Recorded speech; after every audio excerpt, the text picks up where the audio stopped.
Bapak Presiden Joko Widodo pertama men-state dan jangan terjadi lagi seperti yang lalu. Nah ini nih, berarti ada yang terjadi yang lalu. Apa maksud beliau ini adalah masalah BTS? Nah kita cermati omongannya nih. Ini kira-kira meluasnya masalah BTS ini yang kecipratan kasusnya ini siapa ini?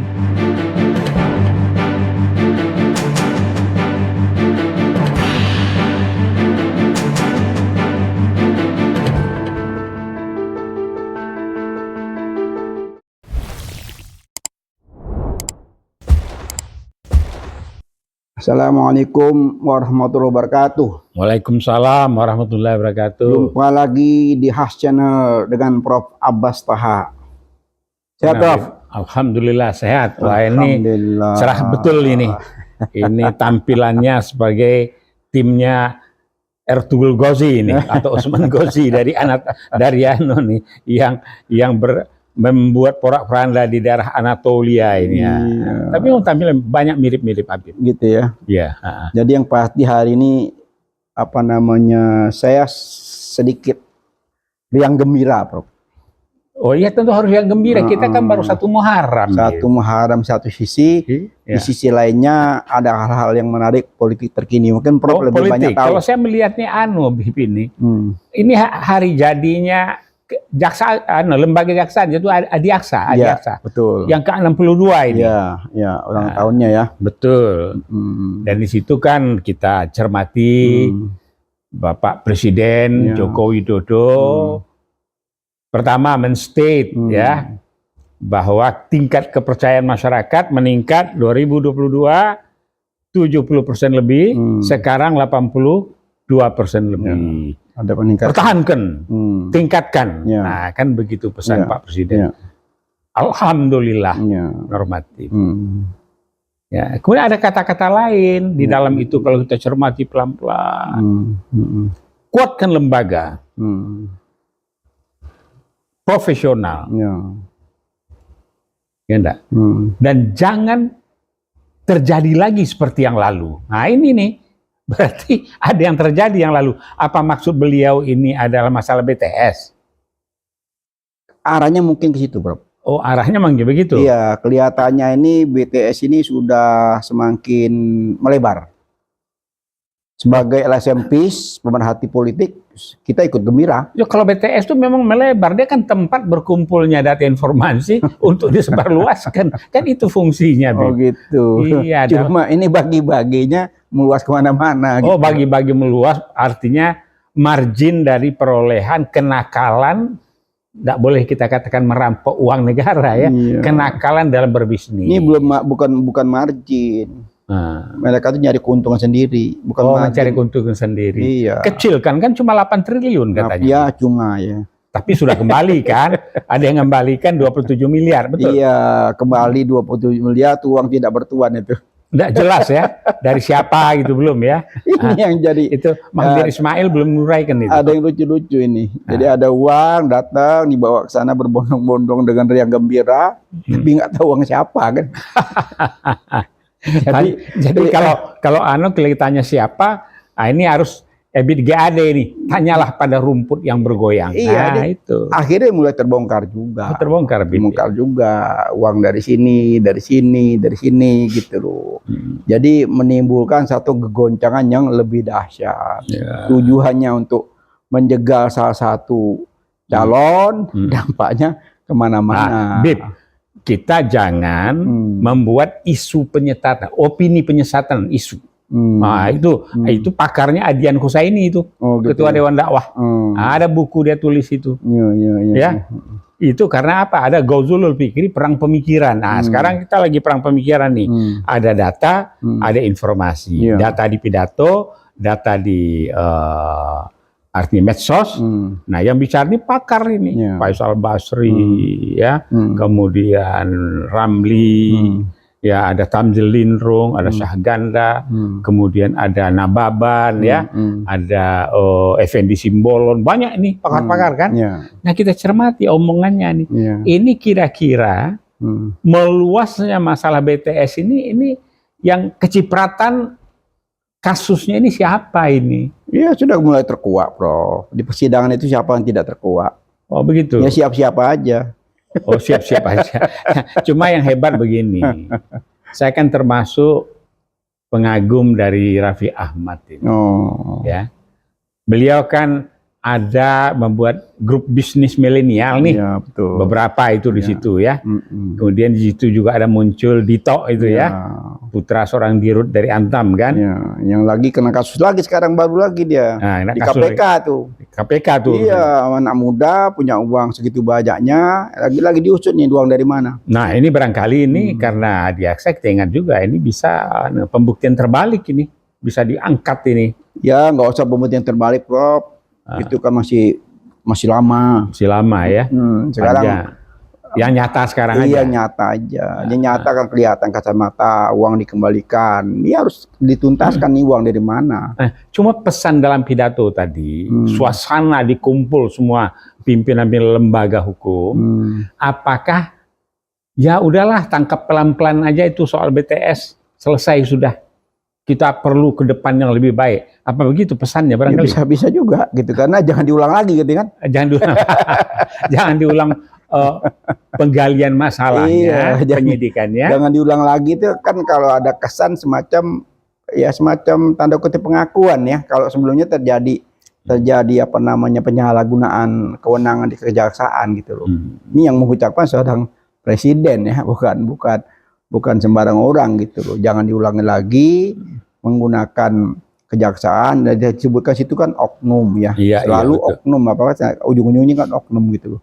Padahal wadahnya kan jelas gitu loh. Nah kita tetap berharap ini karena sudah menjadi konsumsi publik, sudah banyak yang tahu, ya kita tetap aja meminta kejelasan tentang BTS ini sampai dimanapun, jangan sampai berhenti di jalan. Ya kita kan banyak yang belum selesai. BLBI belum selesai. Kemudian juga mengenai masalah apa namanya ini pesawat Qatar ya, yang mau dibeli oleh Indonesia. Nah saya belum tahu nih apa batal apa sudah jadi ini. Ya, itu makin ramai juga tuh. Makin juga makin ramai itu. Ya. Sob dulu pernah menyindir di antar bintang nih. Di antara perang bintang. Dulu Habibie soal beli tanker bekas itu heboh. Iya. Tapi secara teknis beliau bertanggung jawab kan, timnya bertanggung jawab, itu berlayak untuk. Nah di sini Prof, kalau saya lihat ya, para Nadi Aksani mendapat satu ujian ya, ujian yang sangat luar biasa. Di situ apa namanya akan menjadi sorotan yang tajam dari medsos maupun dari siapapun untuk apa namanya ya mengawal ya. Nah, mengawal sesuai dengan pesan presiden tadi bahwa jangan diulangi lagi. Itu ke depan. Tapi yang sudah terjadi juga harus ada. Jadi, tadi tidak ada yang tidak terjadi tidak, kan biasanya begini, Bib. Yang terjadi terjadilah. Tetapi ke depan nggak boleh. Anda ini nggak dipakai ini. Ini kalimat ini tidak boleh. Yang terjadi selesaikan sampai tuntas. Yang ke depan tidak boleh terjadi. Nah begitu. Iya, kita tadi berharap dalam pidato itu dijelaskan di situ bahwa kasus apapun yang terjadi di situ harus dituntaskan secara terang benderang. Itu baru mantap itu. Ya, kecuali permasalahan internasional yang menyangkut harga diri, harkat martabat bangsa dan negara, itu lain.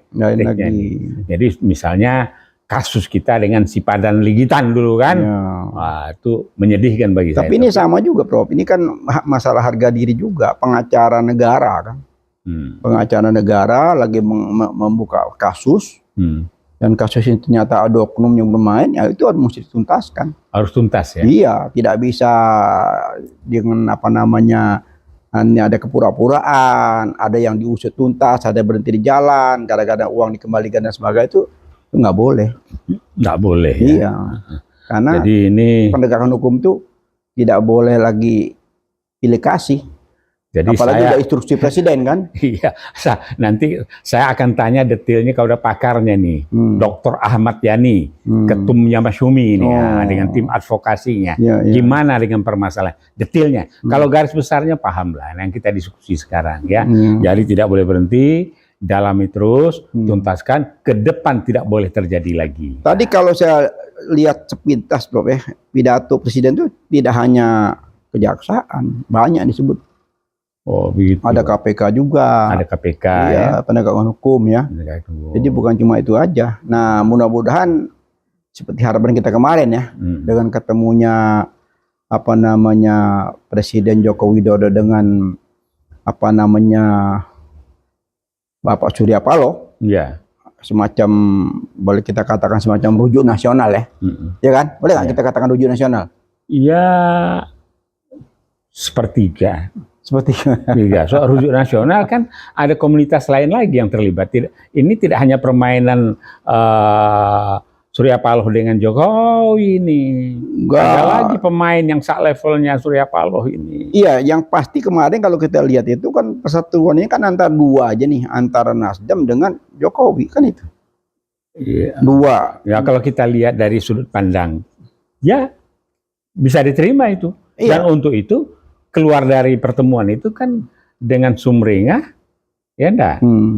Surya Paloh. Ya kita tadi tetap berharap ya dengan Presiden Joko Widodo dengan Surya Paloh itu bertemu, makan bersama, yang gembira gitu, keluarnya pun dengan wajah yang cerah ya. Kita namanya rakyat ya, ikut menikmati. Ya menikmati, cuma ada yang bertanya, Surya Paloh dapat apa tuh? Wadah, dapat oleh-oleh dia. Setidaknya hatinya itu sudah terang benderang gitu. Dan makin keras mendukung Anies, itu yang penting. Kalau itu tidak daguan lagi. Nah, netizen soal apa? Kalau hati itu sudah tidak bisa dirubah-rubah. Sebab yang start dia mendukung Anies itu, ya Allah, kan begitu. Kalau itu sudah tidak daguan lagi. Yang pasti ini untuk menurunkan tensi politik. Nah, di situ jiwa besar Surya Paloh. Dia begitu gembira, dia menyampaikan ke publik itu dengan happy. Nah, dengan tuh tensi elit di atas itu turun ke bawah biasa, kan mau kan. Nah, cuma dalam panggil memanggil ini tidak hanya Surya Paloh, setelah itu ada lagi yang dipanggil. Yang dipanggil kejaksaan, yang dipanggil Pak Joko Widodo juga ada yang lain ya. Iya, nggak apa-apa, jalan terus saja. Jadi masalah hukumnya harus jalan terus. Katakan ada nanti juga insya Allah katanya nanti Presiden Joko Widodo akan bertemu juga dengan Anies gitu. Nah, ini yang kita harapkan, Prof. Jadi memang dari awal kita kan berkali-kali mengingatkan Presiden Joko Widodo ini agar ada di tengah-tengah sebagai wasit. Dia netral supaya dia tidak punya beban. Kalau dia sebagai wasit di tengah-tengah, dia putra terbaik bangsa kayak kemarin kan, dia ketemu Surya Paloh. Pak Surya Paloh, siapa nih calon wakilnya? Kita ikut senang. Ya cuma barangkali begini, maksudnya berada di tengah sehingga tidak punya beban. Tapi sekarang karena dia memimpin rezim ini, banyak hal-hal yang tidak pas dengan konstitusi, itu menjadi beban. Nah, dia berharap mungkin dengan cawe-cawe ini beban dia bisa lepas. Karena untuk kesinambungan, kepemimpinan, untuk suksesornya barangkali begitu. Nah, dia ingin seseorang yang bisa mengamankan ya kebijakan-kebijakan yang telah dia lakukan untuk ke depan diteruskan dan diamankan. Kalau kembali kebijakan apapun yang dilakukan oleh presiden selama 2 periode, setelah selesai itu kan nanti kan kalau memang terbuka ada beberapa atau katakan satu atau beberapa kasus, itu kan proses hukum. Bedakan aja proses hukum. Katakan ada terjadi hal-hal yang kesalahan administrasi itu kan bisa diselesaikan. Salah menggunakan alokasi anggaran. Ya, itu semua nanti ada pertanggungjawaban baik dunia maupun akhirat, itu sudah jelas. Jadi paling cantik itu jangan ada musuh gitu loh. Cuma begini, di dalam teori ini saya ngikuti membaca. Habib kenal dengan Jenderal Sayyidiman. Nah, tahu. Dia kan hebat tuh. Kemudian Hasnan Habib. Tahu. Ya. Nah, kalau beliau ada dua-duanya, dia akan melihat ini. Ini ada permasalahan besar, capres, cawapres ini yang sedang berjalan ini. Kemudian di dalam ada satu program yang dilakukan oleh satu komunitas atau rezim tertentu. Kemudian setelah itu muncul macam-macam ini, ya, muncul Panji Gumilang, ya, kemudian muncul ya enggak DPO Masiku yang nggak ketemu-ketemu, kan gitu. Ini jalan terus ini. Tambah lagi yang menarik itu Yusril mendukung Prabowo, ya. Kemudian Budiman Sujatmiko merapat ke Prabowo, ya. Tetapi Prabowo itu enggak coba merayu AHY ini, saya pakai kata merayu ini. Jadi seru ini, Bib. Iya, jadi semakin apa namanya, ya mudah-mudahan semakin ke depan ini dengan pengalaman yang begitu panjang ya kemarin yang gonjang-ganjing dahsyat ya, cawe-cawe ini begitu banyak hal-hal yang muncul ya, gara-gara cawe-cawe terus bentuk situ yang waktu itu pernah kita bahas sudah anti klimaks ya. Anti klimaks, nah, sehingga dampaknya sekarang kita happy ya, mudah-mudahan happy ending ya, Prof. Ya, mudah-mudahan happy ending. Apalagi kita lihat sekarang, ya Pak Joko Widodo juga sudah happy karena kembali ke habitat di dalam proses dalam minggu-minggu ini kelihatannya. Iya, kalau lihat pidato tadi saya senang gitu loh. Dia mengingatkan lembaga-lembaga ini jangan lagi bermain api, tapi kita mau titip pesan nih, Prof. Dari LSMPIS ya. Untuk ke depan nanti itu sebaiknya lembaga-lembaga kejaksaan, apalagi lembaga-lembaga penegakan hukum tuh jangan dari orang politik, jangan dari partai politik. Dia harus betul-betul yang profesional di bidangnya, jangan dari partai politik. Nah, kalau yang profesional, kalau dari sisi Orde Baru dalam penegakan peristiwa G30S, itu yang profesional Ali Said SH itu. Ali Said SH. Ingat? Ya. Barangkali waktu itu Habib masih muda dalam perpolitikan ya. Iya, tapi Ali Said ya. Ya, karena apa namanya waktu itu Ali Alatas sebagai Menteri Luar Negeri ya. Nah, itu juga saya kenal baik, pernah juga apa namanya sempat ngobrol-ngobrol ringan lah awal-awal itu. Jadi intinya itu kita mengingatkan jangan ada orang partai politik. Sebab begitu ada partai politik ada di satu contoh di kejaksaan atau dimanapun ada di lembaga penegakan hukum, pasti setidaknya dicurigai. Ya, itu salah satunya bisa, Bib. Tapi kata kuncinya atau yang berafiliasi. Berafiliasi. Nah, katakan dia tidak langsung sebagai orang partai politik, tapi ada keluarganya. Contoh sekarang nih, yang kita lihat sendiri kan, Jaksa Agung sekarang kakaknya ada di PDI, seorang jenderal. Ya mau nggak mau orang-orang kait-mengkait gitu loh. Tapi susah, Bib, kalau itu didalami. Semua terpulang kembali kepada kolbu jati dirinya. Contohnya di PKI itu Jenderal Suparman kan, dengan Suparman itu adik kakak, satu tokoh pengembangan pembaharuan di ITB, satu lagi PKI. Nah, jadi susah juga ya. Nah, jadi, nah kalau di Taiwan di Formosa itu memang dicermati itu, setiap ini mengkait kemana tuh diikuti terus. Ada satu organisasi yang mencermati itu. Ya untuk menghindari gonjang-ganjing ya, menghindari gonjang-ganjing, menghindari kecurigaan. Kan itu kan relasi itu kan yang bikin repot kan. Begitu ada relasi orang politik sama relasi kekuasaan, kan nah ini yang lebih kita soroti lagi nih. Contoh seperti Mahkamah Konstitusi. Ya. Sudah jelas-jelas ketua Mahkamah Konstitusi itu ipar presiden. Banyak sekali jadi gonjang-ganjing politik nggak habis-habis. Semua menjadi kecurigaan gitu loh. Nah, kayak gini-gini ini memang ya kita diperkecil lah untuk menimbulkan itu ke depan. Ini kan sudah terjadi. Ya sudah terjadi betul. Makanya kita basic-basic ini ngingetin loh. Ngingetin. Ya, ke depan tuh kalau model-model gini jangan sampai terulang lagi gitu. Oke lah. Jadi pada hari Adiaksa ini ya Presiden Joko Widodo berpidato, ada pesan, ada catatan, ya enggak, catatan masa lalu yang sedang terjadi maupun ke depan. Kita harapkan personilnya maupun lembaganya berjalan dengan baik. Sehingga kalau ini terjadi kata netizen, insya Allah Anies menang gitu. Oh, kok bisa Anies sih? Iya, sebab apa? Sekarang tuh di mana-mana yang terjadi itu, ya ada pengamatan yang namanya Liars Watch, ya pengamatan kecurangan. So, kecurangan ini, Bib ya, yang lucu-lucu tahu nggak 2019 itu, Bib? Pemilunya udah selesai nih, penetapannya baru setelah itu. Kan lucu tuh. Ini DPT-nya sudah digunakan ini, nyoblos sudah. Tetapi penetapannya itu tanggalnya setelah itu, 2019. Nah, saya khawatir lagi ini, yang 2024 ini lagi rame itu, mulai dari DPS-nya, DPT-nya, di masa Lembu itu luar biasa tuh, yang meninggal, yang ditambah, yang ini, yang apa, masuk semua itu. Ini sedang dikejar nih datanya. Ini KPU itu. Jadi KPU ini apapun yang terjadi, pokoknya anjing menggonggong, khalifah tetap berjalan, dia jalan terus. Yang penting dia melaksanakan. Jadi kembali ke kejaksaan, Prof. Balik ke kejaksaan. Ya, kembali ke kejaksaan tadi. Ini kan ada kasus yang sangat besar, ya. Memang lagi proses sidang ya. Proses sidang, proses mengumpulkan data-data, termasuk uang yang sekian puluh miliar, katanya bahkan ada ratusan miliar. LSM Peace tetap aja mengharapkan Kejaksaan Agung jangan bermain api.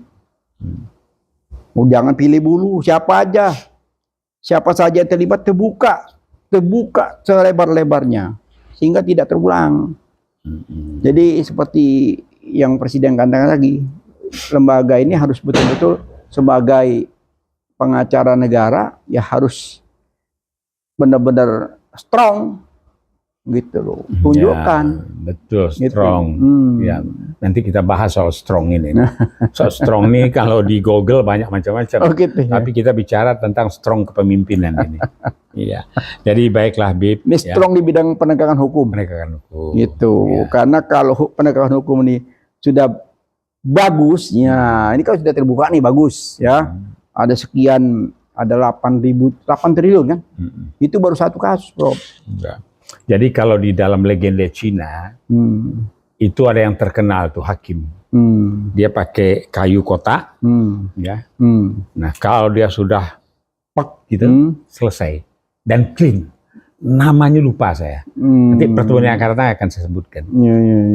Ya. Jadi bukan di Cina itu tidak ada penegakan hukum, sama juga seperti kata orang di Cina itu tidak ada Islam. Lebih hampir 50 juta.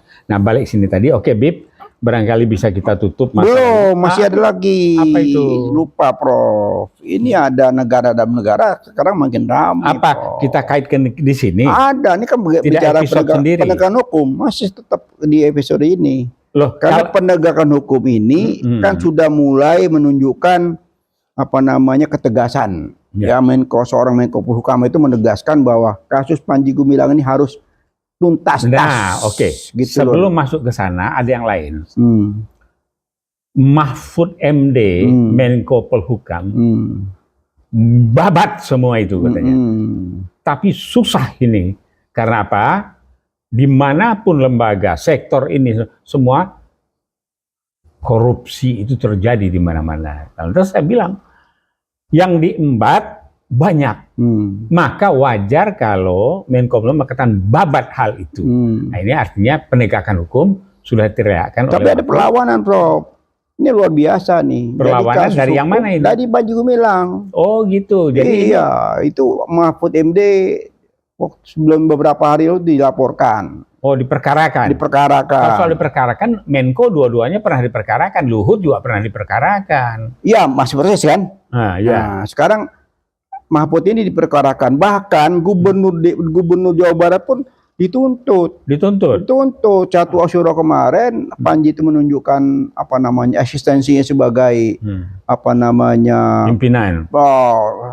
Kembali lagi ke seperti negara dalam negara, bahkan ada salah satu profesor dari kalau nggak salah itu dari UIN, dia mengatakan Panji Gumilang ini orang hebat.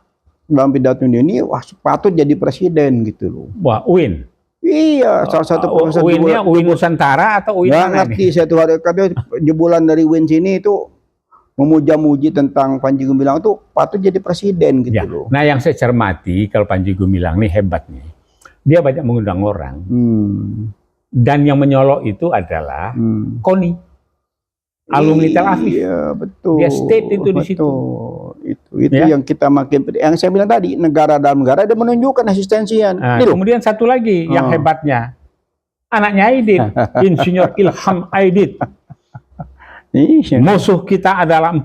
Iya. Nah, masuklah HTI sama FPI di situ. Allah. Nah, ini di sini ujian, Prof. Ujian di akhir rezim ini, disitulah ujiannya. Ya. Ujian yang sangat berat. Di mana wibawa lagi diuji sekarang. Yang diuji itu tidak hanya itu saja, Bib. Umat Islam dan TNI.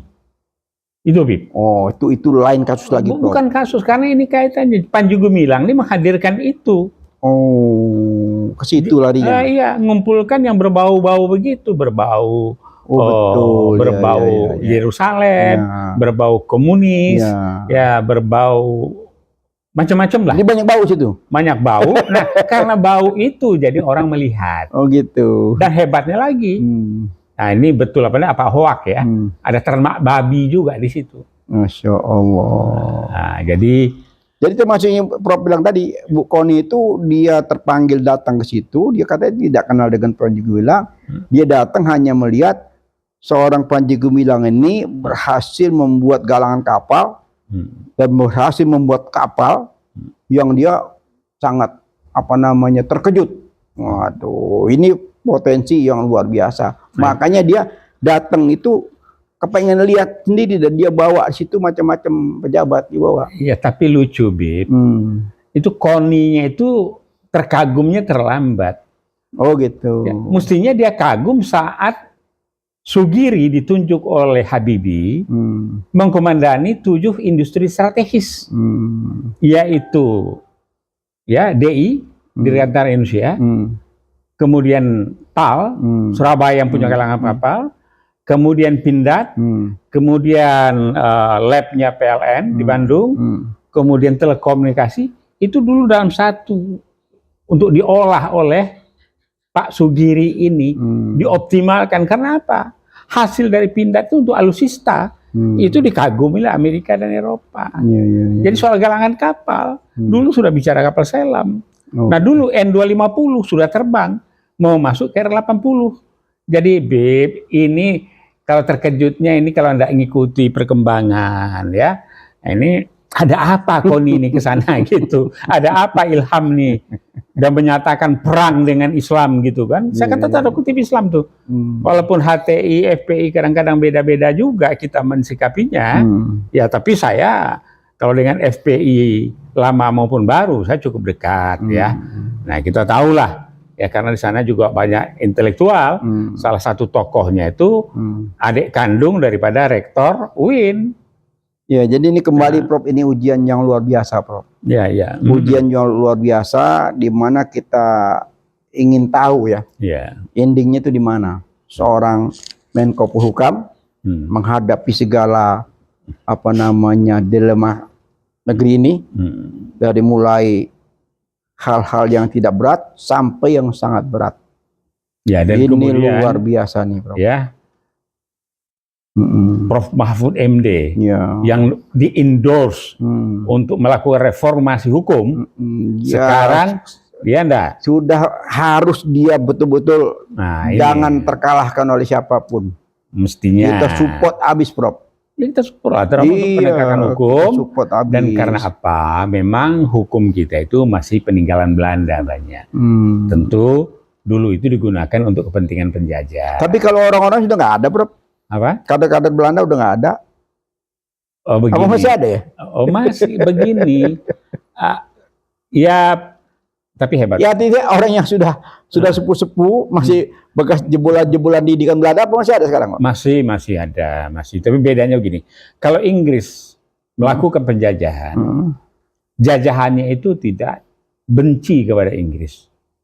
Yang kita kenal dengan negara persemakmuran termasuk Malaysia. Karena dia pendidikan dijalankan, beda dengan Belanda. Belanda pendidikan tertentu untuk orang yang dia pakai. Ada Milo, Belanda ada AMS kan. Belanda nggak bisa orang tidak bisa belajar. Nah sekarang seperti saya, generasi om saya yang ke 9, 10, 11 sudah nggak bisa bahasa Belanda. Kalau ke atas bahasa Belanda. Iya, karena dari dulu tuh jajahan Belanda tuh kita dibikin bodoh. Kemudian kita semua nggak bisa bahasa Belanda. Iya, dibikin bodoh habis-habisan. Nggak ada Yang orang. paling saya tahu itu cuma stop bevalen, nggak boleh ngomong. Karena ibu saya terkena hukuman itu zaman Belanda, nggak boleh ngomong. Iya. Nah, karena ibu saya itu melakukan elaborasi terhadap, terbitlah terang, tenggelamlah kegelapan. Iya. Ini cerita mengenai Raden Ajeng Kartini. Habis gelap, terbitlah terang. Nah, gitu. Jadi kembali lagi ke kejaksaan tadi, habis gelap terbit terang juga gitu. Terbitlah terang. Gitu. Jadi apa ya terangnya, Bro? Kira-kira nih? Ya, terangnya begini. Terangnya pertama bahwa tupoksi dari kejaksaan diingatkan oleh Pak Jokowi Widodo. Kemudian semacam pengakuan sudah ada sesuatu yang terjadi. Cuma mesti tambahnya kalimat dan tuntaskan masalah itu. Ini tambahnya kalimat yang kita butuhkan ya. Nah, itu yang kita butuhkan. Nah, kemudian bahwa ada isu-isu, nggak tahu isu pengalihan atau benaran atau memang karena kumpulan busuk-busuk jadi meledak. Ini soal Panji Gumilang. Ya, Al Zaitun. Ya. Dan dia cerita, saya ini turunan Cina juga katanya kan. Tapi jangan salah kan, Cina itu tidak salah sebagai etnis. Yang salah itu mentalnya, sifatnya.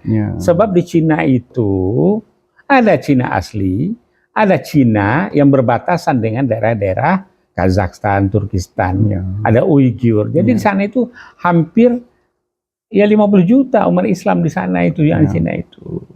Nah, kita punya di sini Antonio, kita Felix Xiao, kita punya Bintang 7, itu Gunung Agung, banyak itu. Yang kita tidak suka itu ada perilaku komunis dalam bidang politik maupun di dalam kehidupannya.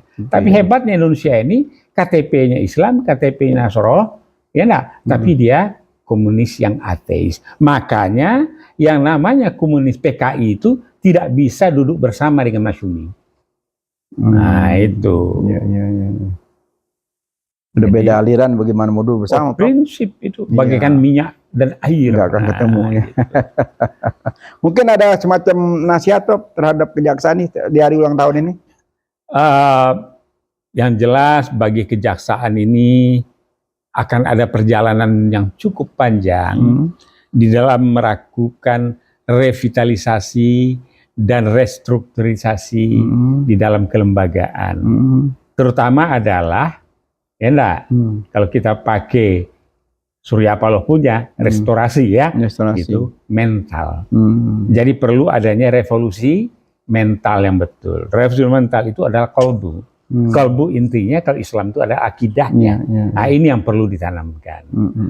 Nah, jadi bekerjalah dengan baik, peganglah Pancasila sebagai ideologi dan dasar negara yang merupakan sumber hukum. Itu saja. Iya.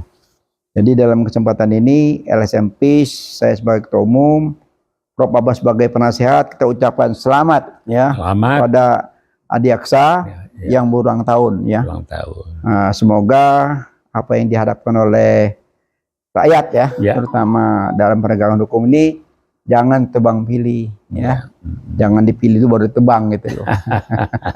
Jadi betul-betul sebagai pengacara negara itu tegak lurus sesuai dengan sesuai dengan tupoksinya tupoksinya, sehingga hukum ini betul-betul bisa diharapkan korupsi ini semakin hari semakin habis seminimal berkurang lah Prof ya. Kalau habis mungkin masih butuh waktu beberapa generasi ke depan, tapi kalau berkurang, nah insya Allah sekali lagi kita ucapkan selamat kepada Kejaksaan Agung. Semoga ujian sebelumnya gedungnya terbakar habis, begitu besar kerugian negara, tapi kita lihat sendiri kenyataannya sampai hari ini tidak jelas kemana tanggung jawaban itu. Gedung segitu besar terbakar, sampai hari ini kita nggak tahu. Mungkin Bro mengikuti nggak tuh yang gedung terbakar sampai di ujung-ujung? Nggak tahu lah saya, ini ada aja.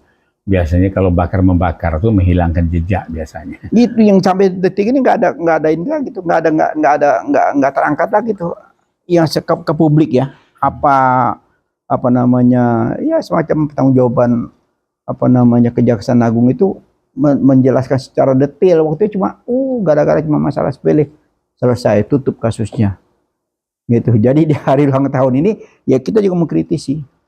Mengkritik, mengingatkan, menyampaikan hope, harapan, dan mendoakan, menjadi lebih baik. Ya. Baiklah, bisik-bisik politik kenegaraan ini kita sudahi dengan wabillahi taufik wal hidayah. Wassalamualaikum warahmatullahi wabarakatuh. Makasih Prof. Yuk, sama-sama, Bib.